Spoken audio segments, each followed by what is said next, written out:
bakit bigla na lang tinanggal ng isang mobile game developer ang isang napakasikat na laro na nagbigay sa kanya ng $50,000 araw-araw mula sa mga ads. Well kaibigan, ito ang epic na kwento ng Flappy Bird at ng lalaking tinalikuran ang lahat.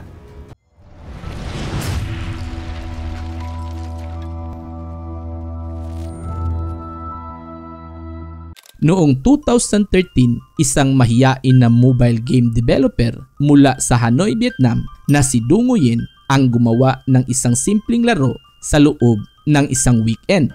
Walang fancy graphics, walang malaking team, kundi isang simpleng ibon na lumilipad at umiiwas sa mga tubo. Bagamat nung una hindi gaanong nakakuha ng pansin ang laro, ngunit pagsapit ng 2014, ang Flappy Bird ay naging #1 free app sa buong mundo na umaabot sa mahigit 50 million downloads at kumikita ng $50,000 araw-araw mula sa mga ads. Naging viral ang laro. Ganoon din ang may gawa nito na si Du Nguyen.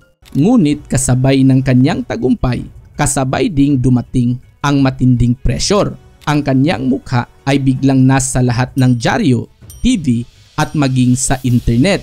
Binaha siya ng mga paparazzi, mga interview requests, ganoon na din ang walang tigil na batikos online. May mga galit na magulang na sinisi siya sa pagka-addict ng kanilang mga anak sa laro.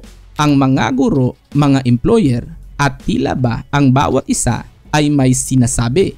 Ngunit para sa tahimik na si Du Nguyen na kailanman hindi ninais ang kasikatan, ang lahat ng ito ay tila ba nakakainis. Kaya matapos lamunin ng matinding pagod, gulo at guilty feelings kaugnay sa pagka-addict ng mga tao sa larong Flappy Bird noong February 8, 2014, na itweet ni Du Nguyen ang isang mensahe na labis na ikinagulat ng lahat kung paano sinira ng larong Flappy Bird ang kanyang simpleng buhay at kung papaano siya nagalit dito.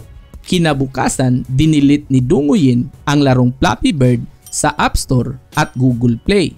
Walang skandal, walang kaso, kundi isang desisyon mula sa isang tao na ayaw na sa gulo ng kanyang tagumpay.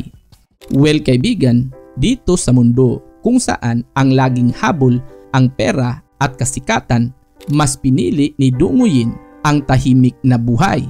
Ang kanyang kwento ay isang paalala na hindi lahat ng panalo ay maituring na isang tagumpay.